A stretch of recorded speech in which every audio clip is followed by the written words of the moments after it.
जय श्री कृष्णा, राधे राधे। आइए सुनते हैं प्रभु श्री राम के जन्म की पौराणिक कथा। रामायण और रामचरितमानस हमारे पवित्र ग्रंथ हैं। तुलसीदास जी ने श्री राम को ईश्वर मानकर रामचरितमानस की रचना की है, किंतु आदि कवि वाल्मीकि ने अपने रामायण में श्री राम को मनुष्य ही माना है। तुलसीदास जी ने रामचरितमानस को राम के राज्याभिषेक के बाद समाप्त कर दिया है। वहीं आदि कवि श्री वाल्मीकि ने अपने रामायण में कथा को आगे श्री राम के महाप्रयाण तक वर्णित किया है। महाराजा दशरथ ने पुत्र प्राप्ति हेतु यज्ञ आरंभ करने की ठानी।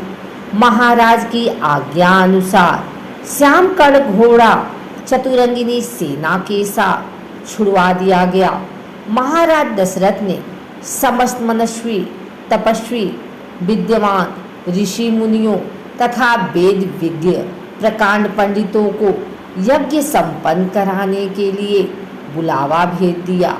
निश्चित समय आने पर समस्त अभ्यागतों के साथ महाराज दशरथ अपने गुरु वशिष्ठ जी तथा अपने परम मित्र अंग देश के अधिपति लोमपाद के जमाता रिंग ऋषि को लेकर यज्ञ मंडप में पधारे। इस प्रकार महान यज्ञ का विधिवत शुभारंभ किया गया।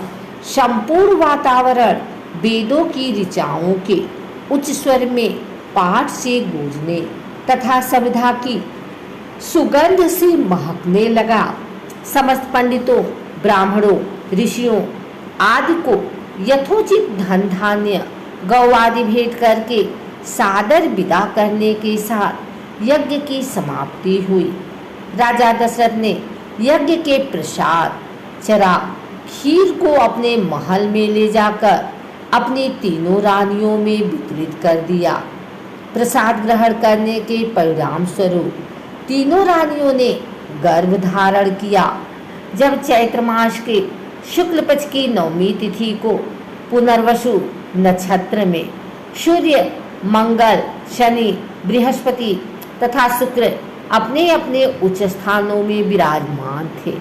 कर्क लग्न का उदय होते ही महाराज दशरथ की बड़ी रानी कौशल्या के गर्भ से एक शिशु का जन्म हुआ, जो कि नीलवर्ण चुंबकीय आकर्षण वाले, अत्यंत तेजोमय, परम कांतिवान तथा अत्यंत सुंदर था। उस शिशु को देखने वाले देखते रह जाते थे। इसके पश्चात शुभ नक्षत्रों और शुभ घड़ी में महारानी कैकेयी के एक तथा तीसरी रानी सुमित्रा के 2 तेजस्वी पुत्रों का जन्म हुआ। संपूर्ण राज्य में आनंद मनाया जाने लगा। महाराज के 4 पुत्रों के जन्म के उल्लास में गंधर्व गान करने लगे और अप्सराएं नृत्य करने लगी। देवता अपने विमानों में बैठकर पुष्प वर्षा करने लगे। महाराज ने उन्मुक्त हस्त से राजद्वार पर आए भाटचारण तथा आशीर्वाद देने वाले ब्राह्मणों और याचकों को दान दक्षिणा दी।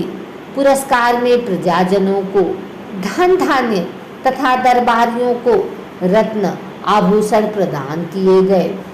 चारों पुत्रों का नामकरण संस्कार महर्षि वशिष्ठ के द्वारा किया गया तथा उनके नाम रामचंद्र, भरत, लक्ष्मण और शत्रुघ्न रखे गए।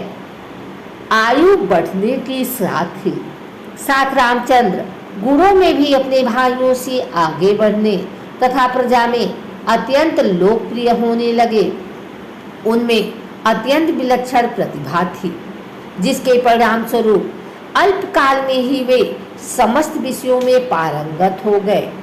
उन्हें सभी प्रकार के अस्त्र शस्त्रों को चलाने तथा हाथी, घोड़े एवं सभी प्रकार के वाहनों की सवारी में उन्हें असाधारण निपुणता प्राप्त हो गई।